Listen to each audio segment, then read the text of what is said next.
Okay. Let's just give our people 1 or 2 minutes for others to join, then after which we start. So just pardon us for a few minutes.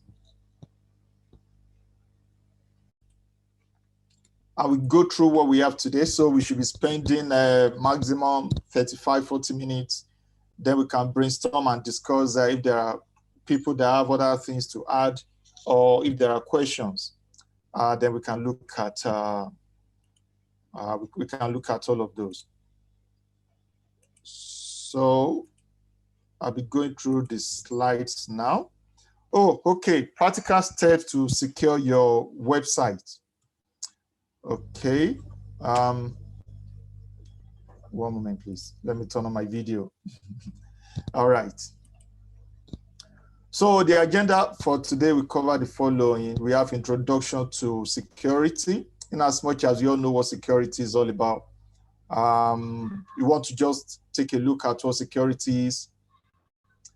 At the same time, we want to look at what hackers want. You know, it's one question that occurs from time to time. People wonder, okay, these hackers, what do they want? Why do they want my details? Why do they need my email? Why do they want my bank details, you know, and all that? So we just run through a couple of these. The next one, we'll be talking about the responsibility. Whose responsibility is it to secure your website or your web presence, you know, as a whole? So we'll be switching between website, web presence, and all that. Okay, so we're looking at hosting company responsibilities. We are looking at your own responsibilities, and we are looking at software developers or application developers' responsibilities. Then we wrap everything up with that. So if there are questions and other things we need to look at. So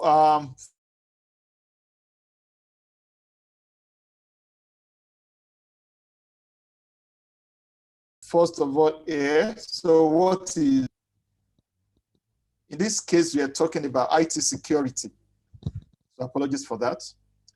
And IT security is a set. So this is an internet, this is an official definition that we're going to talk about, because it is actually broader than this.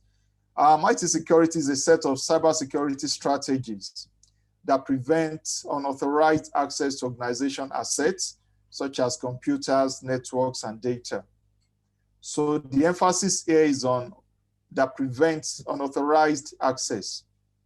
Okay, so you have your access to your website, to your email. IT security is all about ensuring that you prevent someone you don't give an access to actually access. And it's not just your computer now, it could be your network. It could be data, it could be your network, and it could be your computer. Okay, then the next thing, the next point is that it maintains the integrity and confidentiality of sensitive information, blocking the access of sophisticated hackers. Is someone saying something? Okay, so in a nutshell, IT security is looking at the various assets that we have. I believe we've heard this saying that has been coming up over and over in recent times. Number one is the fact that, okay, the greatest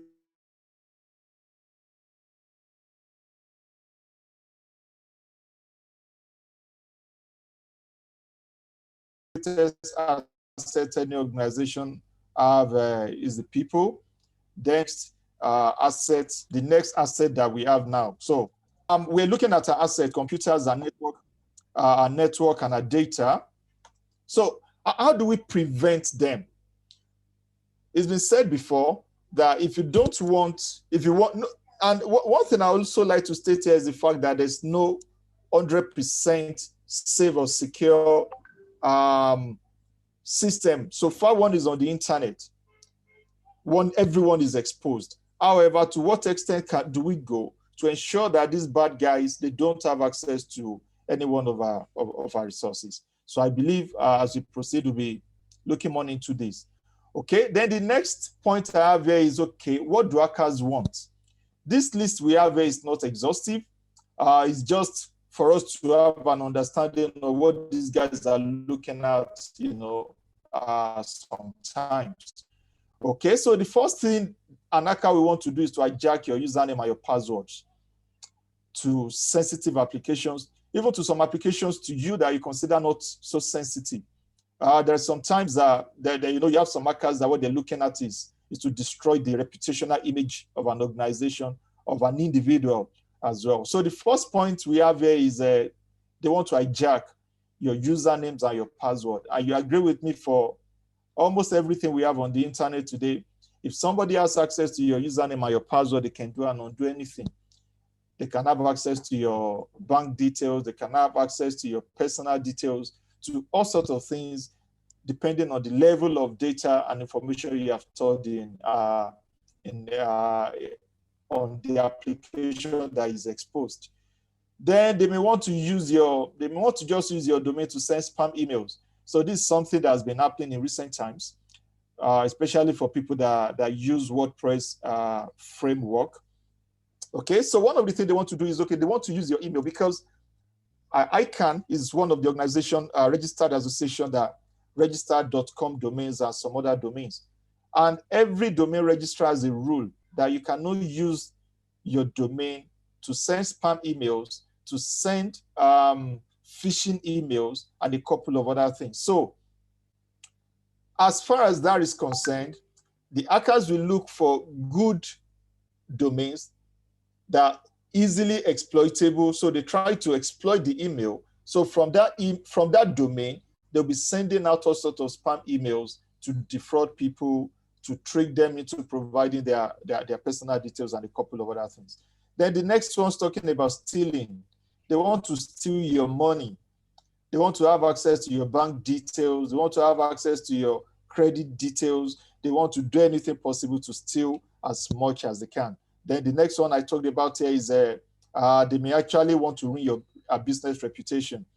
A couple of years ago, Sony, the big Sony that we know, they hacked into Sony's system, and they got details of all the actors and actresses they had in their profile and how much they were paying them. And they just came out and they published that on the internet for anyone to see that, okay, Sony engaged Mr.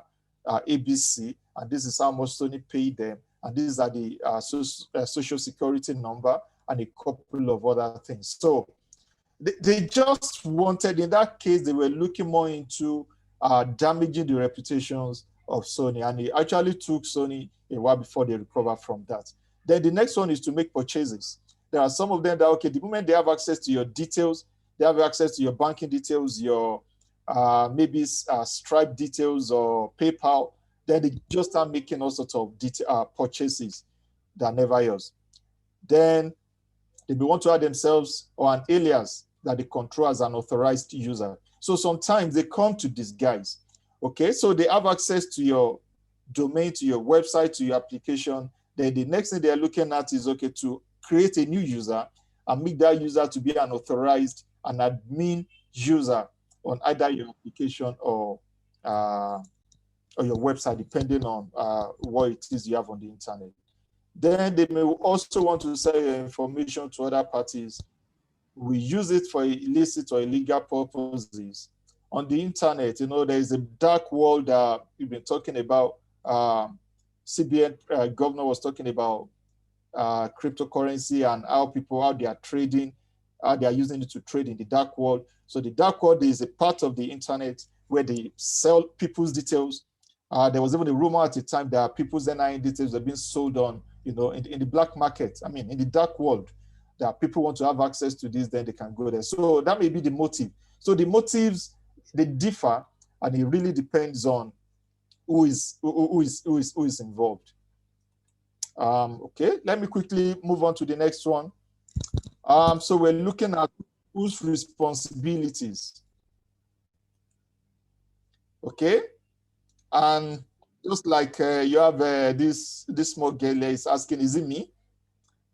And this is something that happens from time to time when we are looking at, okay, whose responsibilities is it to actually secure your web presence?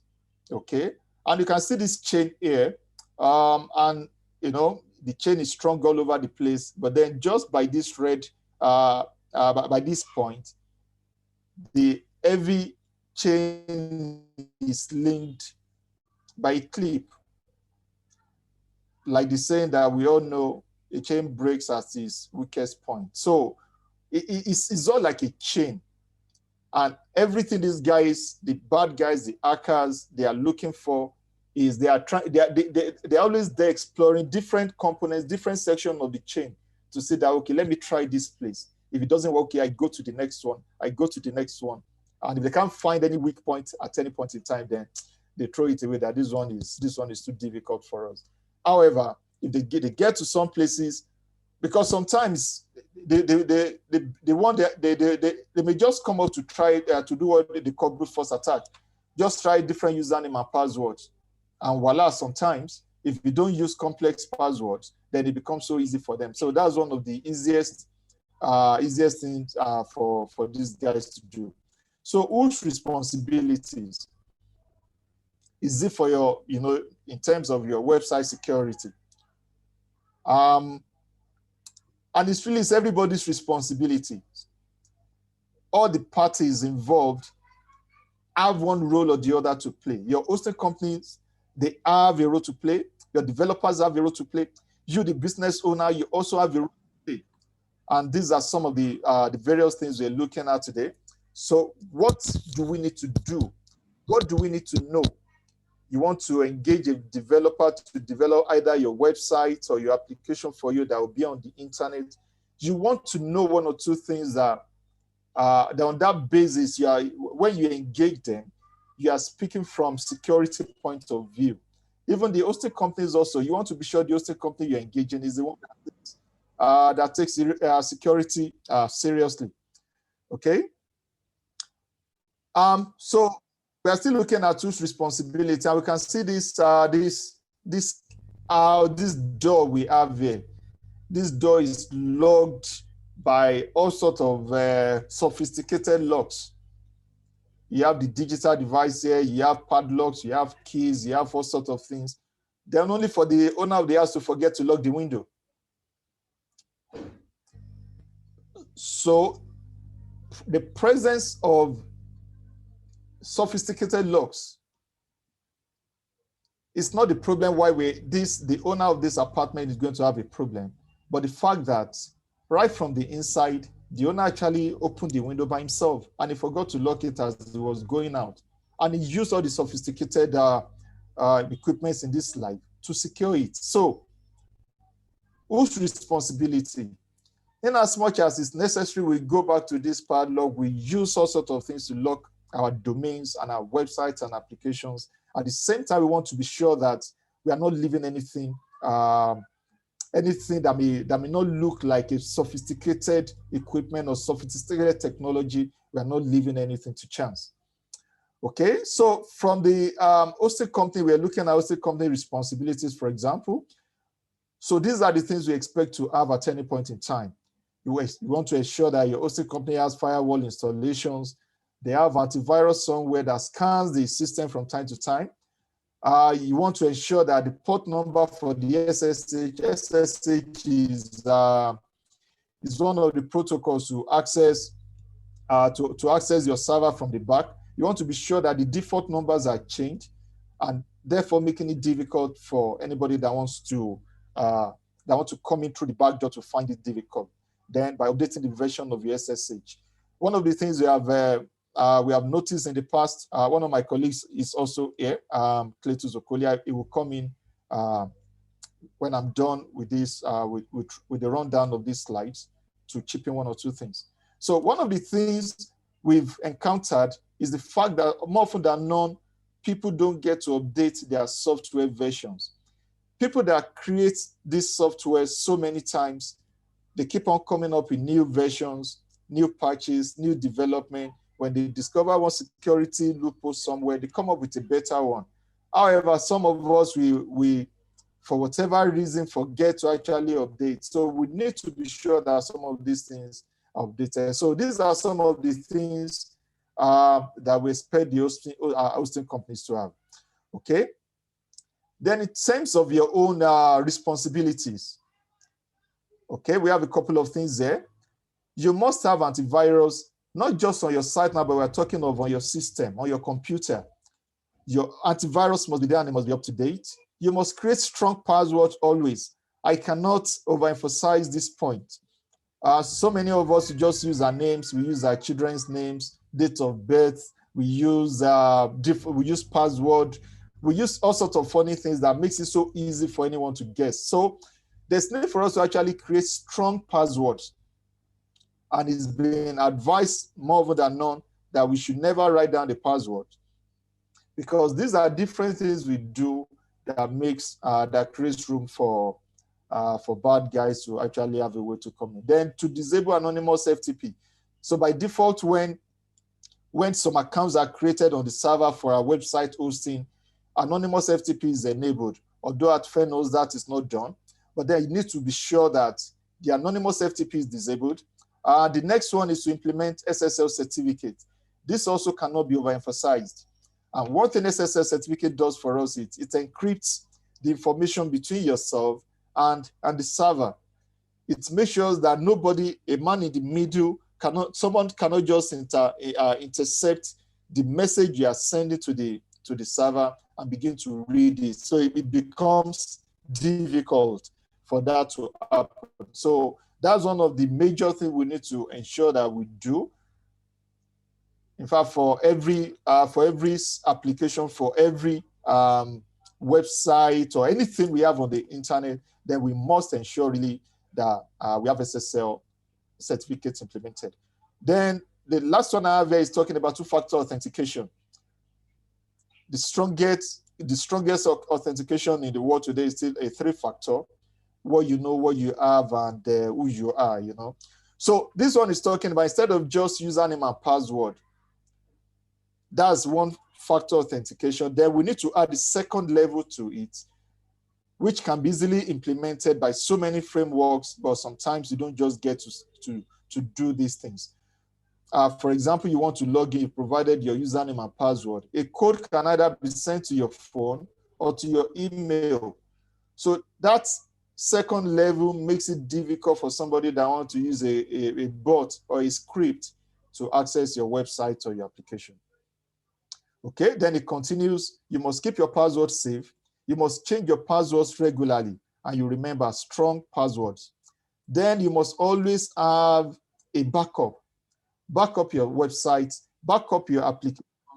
From time to time, just do all of this. And so it could be periodically, it could be 3 months, it could be 6 months, it could be yearly, but I think our advice maybe 2 or 3 months intervals, to just take a backup and keep it somewhere and be sure in case anything happens to your stuff, you can always roll back.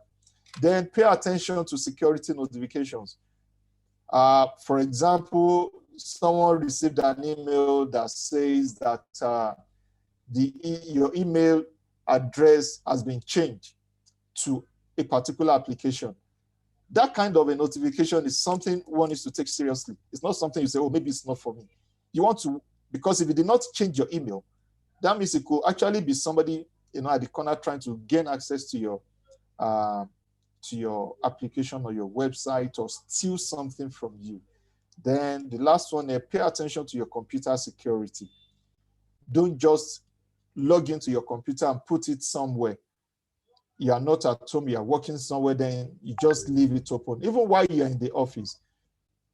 So far you are standing up, the basic thing you're expected to do is to lock your computer. If it's a laptop, if you can use the physical lock it. Because many people have lost their devices and laptops that has caused them a lot. It's not something anyone prays for. Okay, then one of the things they're looking at here is WordPress. WordPress, according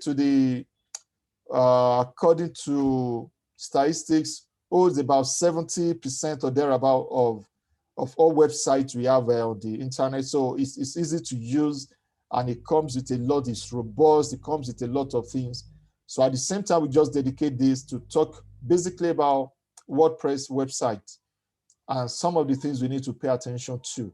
The first here is the default admin name. By default, when you're installing your WordPress application or website, the default username is admin. And we are saying that must be changed.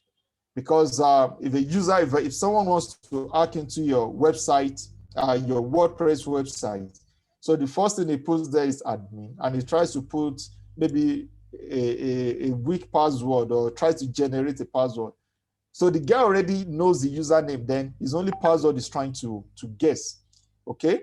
But if the password is changed from admin, so that complicates the guy's headache, okay? So it's one of the things you want to make sure happens. Don't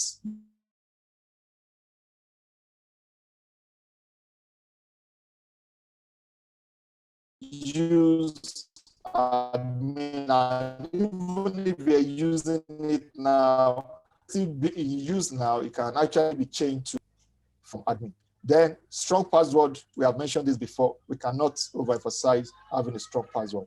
The next one is talking about updating your WordPress core, your plugins and themes to the latest versions at all times. When you get into your WordPress admin page, it tells you, oh, there's a new version and there's need to upgrade. Please don't take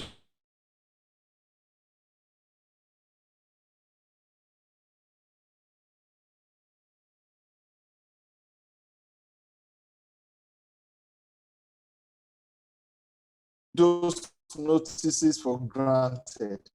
Update them. And before you update,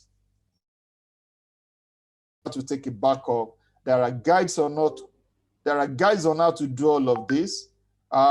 If there are challenges in doing that, please, you can always reach out to us at any point in time.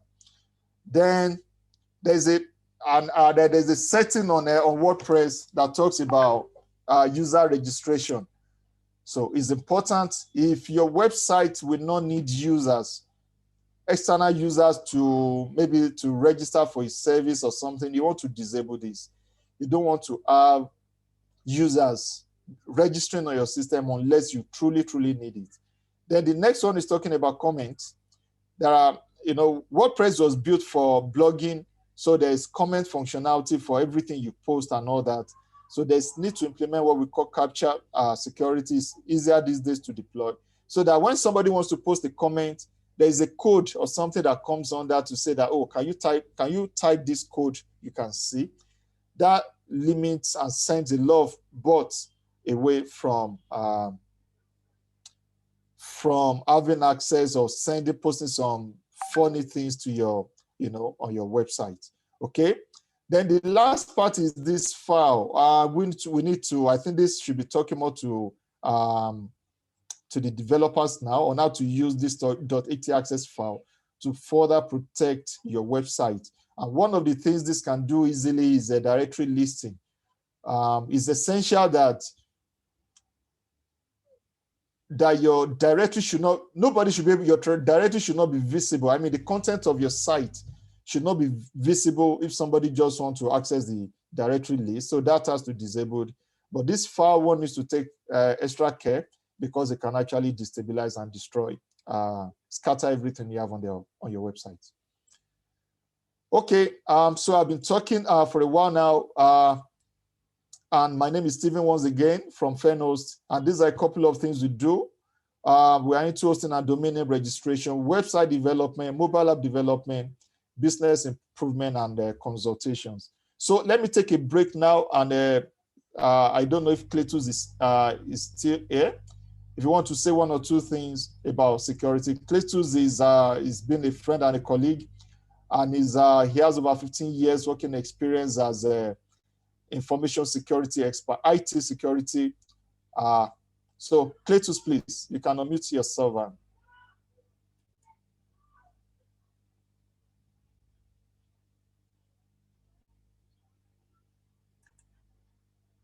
Hello, Cletus, are you there?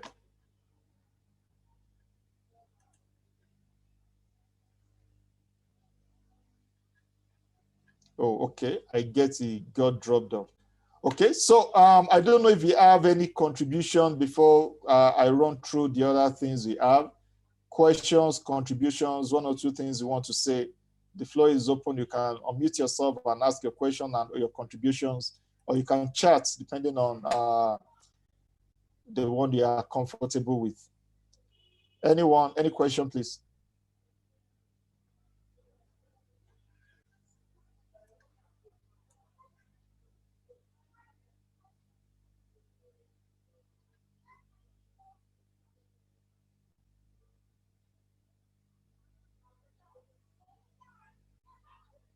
Hello, can anyone hear me, please?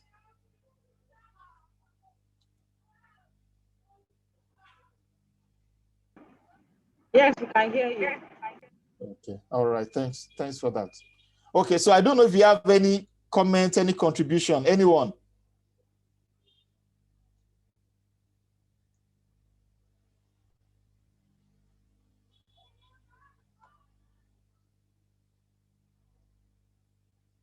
Okay, but do we all get one or two things from what we've presented today? Please, I think it's necessary to have the feedback. Let me know that I've not been speaking over us, please.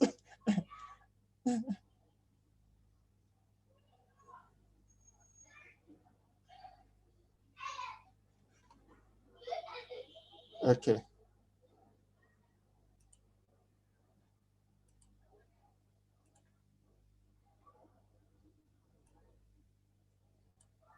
Okay, there's a question here that what can we do as website owners to protect our websites? Okay, so some of the things we can do.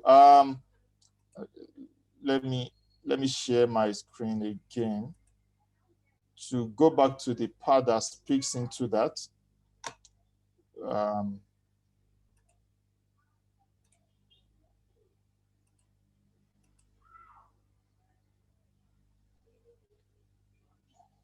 Okay.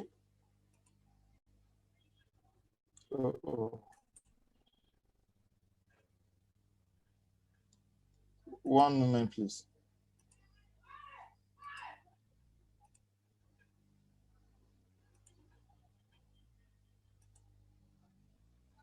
All right, so here we're talking basically about the things we need to do. So it's more of things we know and the thing we must do. So first of all is, even on your system, the system you use to access your website administration, for example. So there's need to make sure that, okay, you have your antivirus there and the antivirus is up to date. For the administration, when it's time to create your passwords, ensure that your password, you've created strong passwords. Okay, if you don't have SSL certificate, which is our HTTPS implementation, if you don't have that in place, you want to be sure, you want to engage your developer to ensure that is in place. Like I said, it exposes you further, it exposes your website, and things can easily be stolen from you. Then also you want to ensure you have a two-factor authentication to your applications. Any application you're accessing on the internet, you want to engage your developer to ensure that this is actually in place. The other things you can do, like I said, make sure you keep your password safe. Please, this is important. Then you change them regularly. Also, make sure you always have a backup of your website. You pay attention to security notifications, and you pay attention to your computer security. Okay, so that's basically, okay, I get as a chat here. Oh, what can you say about public Wi-Fi? Thank you so much for that. As much as possible, please don't use public Wi-Fis, especially to access critical information about your banking details, your website administration. But if it's just to visit your website, oh, why not? But to access anything that requires credentials, please and please don't use public Wi-Fis for those. Use your Wi-Fi. Thank God data is pretty cheap these days. But any sensitive information that you have on the internet, don't use public Wi-Fi to access them. Okay, so the last bit I want to talk about is basically, I've mentioned this before now, is HTTPS versus HTTP implementation. You know, so many sites, so many browsers now, they're penalizing people for not having HTTPS in place against HTTP. So when you browse to a website, you see one small icon that says, "Oh, this is not safe." Okay, and from what we've known now, nobody wants to trade, or even we're getting to that point that nobody wants to take any website or any application that is not that does not have HTTPS implemented seriously. So the S after the HTTP is actually the security part, and that's the part I talked about before. As you send data from your phone or your laptop to the server, you want to, the HTTPS implementation ensures that the data you are sending, so if I type username and my password and I click send, that information as it's going to the server is encrypted if it's on HTTPS. If it's on HTTP, if I put Steven and my password, that's exactly the way HTTP will send it to the server. So people that still, that can intercept things at in the middle, they can actually they can get my username and the password, no matter what that is. They can have access to it and actually use it at the back to log in even without my knowledge. So that's one of the easiest way to even steal somebody's details, you know, these days. So it's important. All of our applications, all of our web applications, all our websites, everything must be HTTPS compliant, and what's required to do that is the SSL certificate that I mentioned earlier. So it's one of the things we want to be sure that we have in place. Okay. So what advice do you give regarding mobile apps asking for various permissions on your mobile phone users? Okay. So the first thing here is the fact that there must be trust established between yourself and you must trust the app before you even download, first of all. Okay. And you need to know, even if somebody is saying, I want to access this, then there must be a reason they want to access it. For example, if you have Google Map, for example, Google Map is asking that, oh, I want to know your location. You know that, okay, the two are actually related. But imagine I have an application I use to sign documents, and the guys are saying, oh, can I have access to your location? My default answer will be no, because I don't see any correlation between the service you want to offer me and the access you are looking for.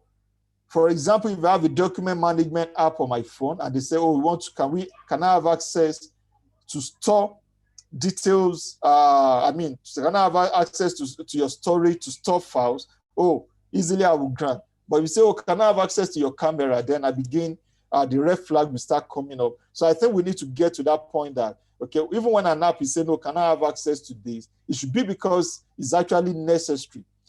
That's number one. Then, in fact, number one is that we should trust whatever app we download to an extent. And how can we trust, even if it's the one we've never seen before? We can actually go online, go to the Play Store or the iOS store to check people's reviews about any app that we are not sure of. Read what people are saying about these things before we actually we decide to download. I believe that will help a long way. Okay, it's almost we're almost 40 minutes done. I don't know if you have any question or you're welcome. I don't know if you have any question or contribution from anyone. Mr. John George, you want to say something? Mr. Fasusi, do you want to say something? Mr. Logun, it would be nice to hear what you guys feel or what you have to say, please. Anyone? I think it's a good enlightenment. At least it's a reawakening lecture, so as to know what to do to secure our websites. And okay, if I may ask, how can Phenhost ensure real-time support, to its clients?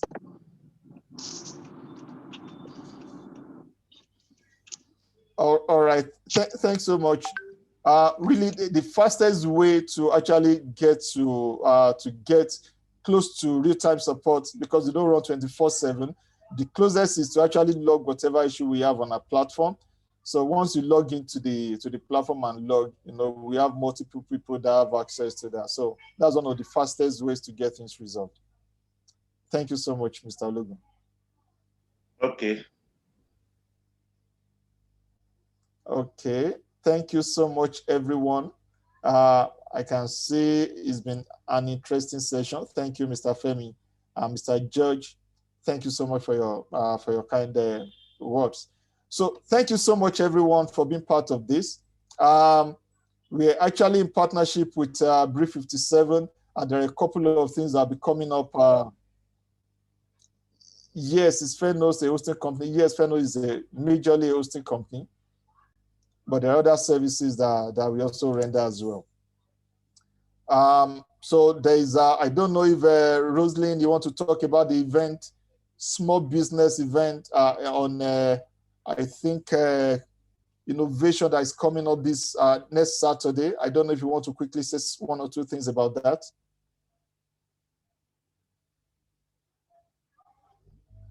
Okay, I'm not sure she's there. Hello, can you hear me? Yes, please. Can you hear me? Yes, I can hear you. Oh, okay. Thank you very much for that amazing session. It's quite enlightening. I've learned one or two things.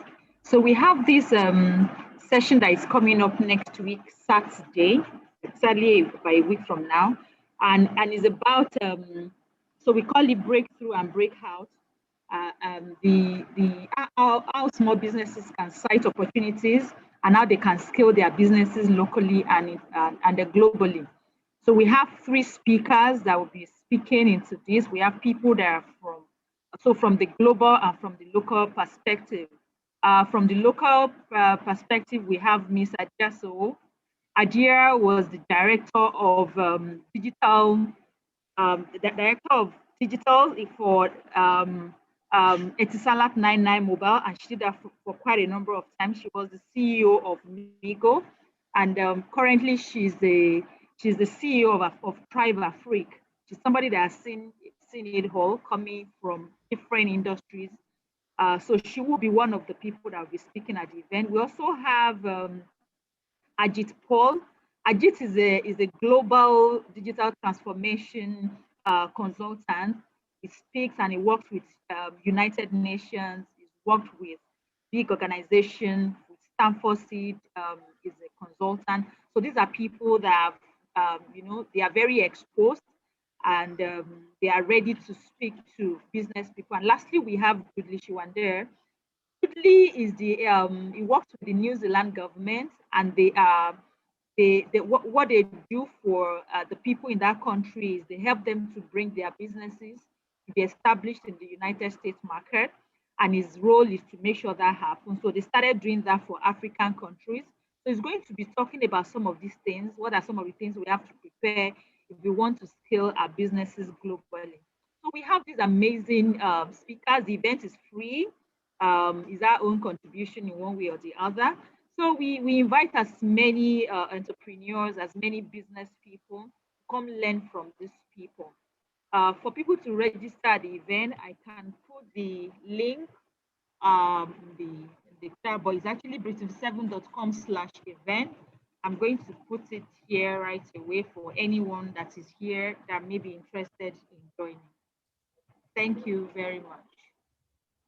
All right, thank you so much for that. If there's no